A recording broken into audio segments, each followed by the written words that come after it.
Alors, je passe la parole à Monsieur Bernard Ray, qui est le chef d'unité adjoint à la Commission européenne du service EuroPaid, donc DEVCO, en charge de sécurité alimentaire, développement rural et nutrition.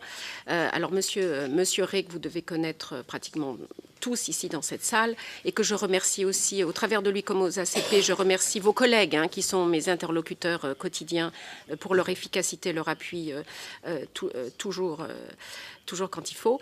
Et donc, Monsieur Ray a surtout un background en recherche. Vous avez été impliqué fortement dans les systèmes de recherche, aussi bien en Europe, Asie, Amérique latine, Afrique, bien entendu. Vous avez travaillé sur le terrain dans beaucoup de délégations de l'Union européenne, Nigeria, Kenya, Madagascar et autres, avant d'être au siège ici dans des partis beaucoup plus politiques. Vous avez même coordonné la partie des partenaires de développement au CADEP, donc au programme de l'Union africaine, programme détaillé de développement de l'agriculture africaine, le PDDA, et vous représentez aussi la Commission européenne dans les centres de recherche CGIAR, les centres internationaux de recherche. Donc, étant une personne aussi très occupée, comme M. Nassounou, je vous remercie beaucoup d'être avec nous ce matin. Merci beaucoup. Je vous remercie, Isolina, pour ces propos aimables. Merci, Viwanou. Bonjour à tous. Je suis très heureux de me retrouver parmi vous et de vous souhaiter également la bienvenue. Je voudrais peut-être commencer par souligner la position clé de la nature de fragilité dans le cadre européen. Si vous prenez le consensus européen, le document qui détaille notre politique en matière de coopération au développement,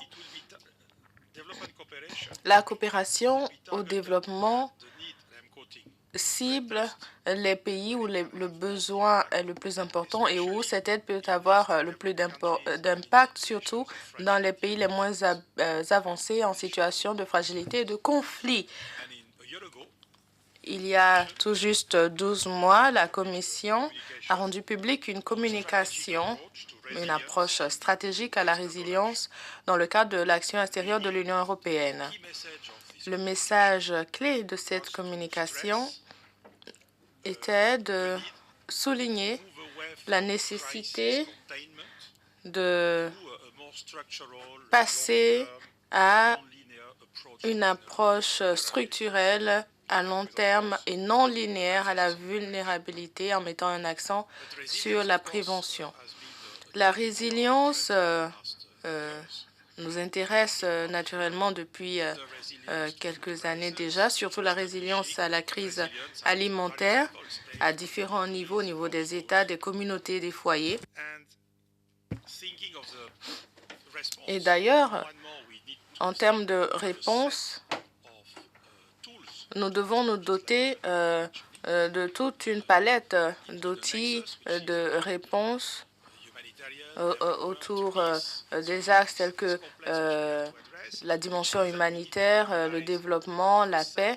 Nous devons donc mobiliser une série d'outils diversifiés. Se pose alors la question de savoir comment opérer un choix entre les outils à utiliser face à des États fragiles. C'est la raison pour laquelle nous avons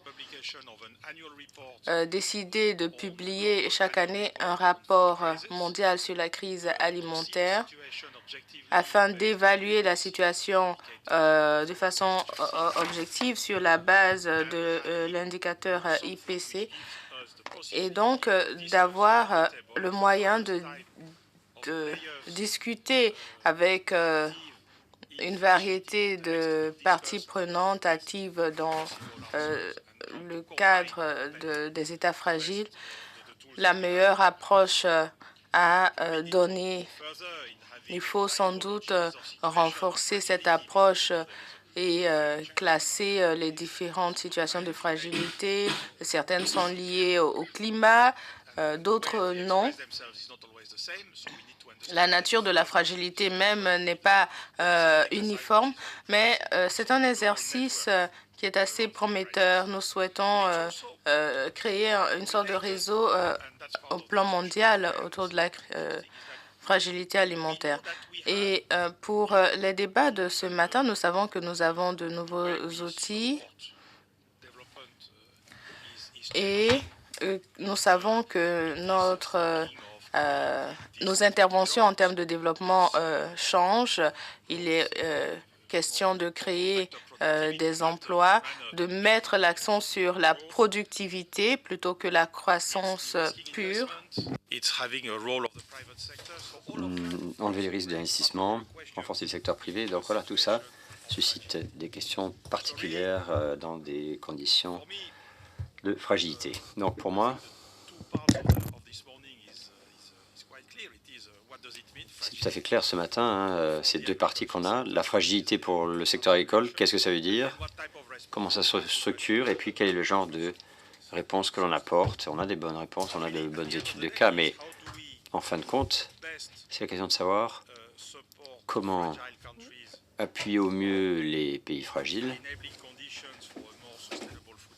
pour faire en sorte qu'ils soient en mesure de se doter d'un système alimentaire plus viable, appuyer les investissements dans le secteur privé, dans ces conditions de fragilité donc, et comment trouver le bon panachage entre les outils.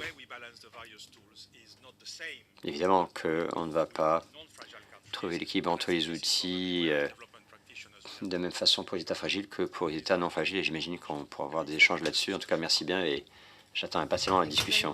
Merci bien, Bernard. So, lastly, and thank you very much, because I think everybody. Merci bien, et je crois que tout le monde ici, à l'extérieur, sait que l'UE, le principal partenaire d'aide au développement, et investisseur aussi pour l'aide aux États fragiles.